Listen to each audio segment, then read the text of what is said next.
Well, I think if you look at the rand, there are essentially four things that can stop it. The first is a better world environment, whether that comes through stabilization, higher commodity prices, or return of capital inflows to South Africa. That's the first thing that can stop it.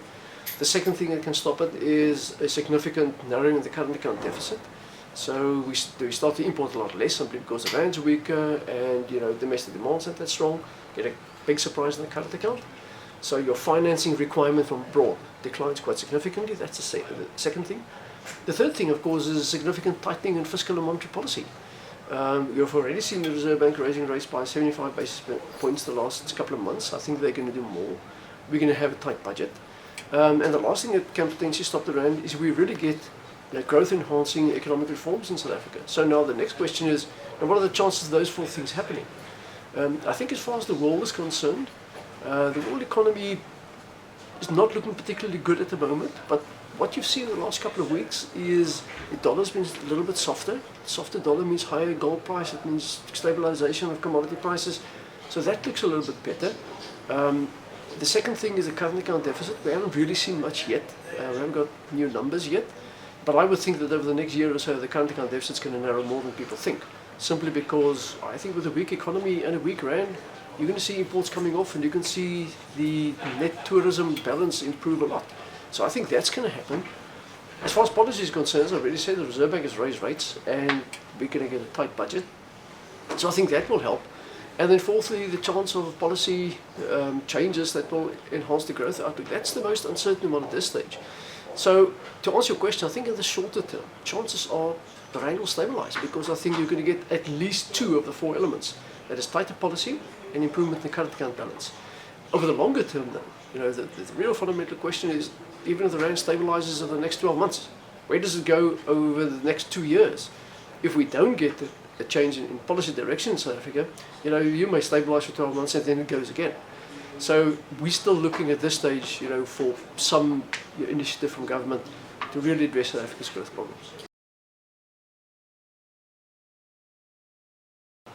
Look, I think the big problem in South Africa, and I've said it on a number of occasions now, I think the biggest problem we face now is simply a confidence crisis.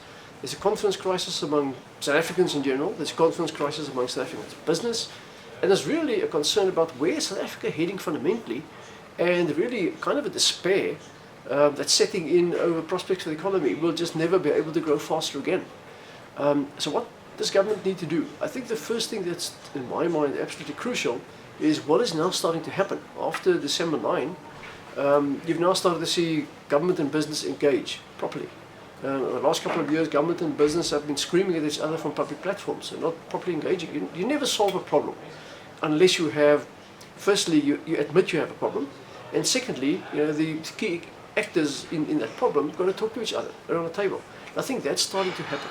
So I think once you get to see more of that, and particularly if you can include labor in the process, if we can talk about South Africa's economic problems now to solve them, I think then you'll make progress. I think other specific issues are things like policy uncertainty, lots of policy uncertainty recently, issues around state-owned enterprises, that's a particular problem, poor performance of government in some respects, local authorities and so on. Those things all have to be addressed. There's no silver bullet answer to South Africa's problems. There's no one thing you can do. There's a whole host of things you've got to do. You've got to do them all together. So, even if we are embarking on that road, just bear in mind this is not going to be a smooth process. And it's not going to be quick. It's not, you're not going to sit here 3 months from now and say, oh, the economy is now booming. That's not going to happen. It's going to be a slow process, and it's going to be a lot of bouts of progress and bouts of going backward again. But that's the nature of the game. Well, I hope he really hits us hard with taxes. Because that's what we need to do now. I mean, the fundamental thing is we need to try and prevent getting downgraded to junk. The biggest danger there is S&P, which, sort of common assumption is they will downgrade us in June. So the first thing you have to do is you have to tighten fiscal policy.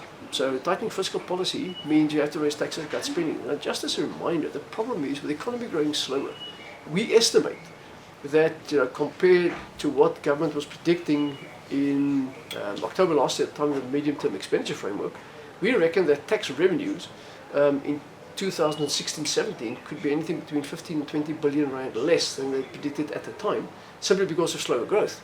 That means just to keep the deficit, which was projected for 2016-17 at 3.3%, you already have to find another 15 to 20 billion rand somewhere just to stay 3.3. But what you actually have to do, you actually have to do better than that to convince the rating agencies that you are actually improving your fiscal situation. And that not only goes for next year, it goes for the next couple of years.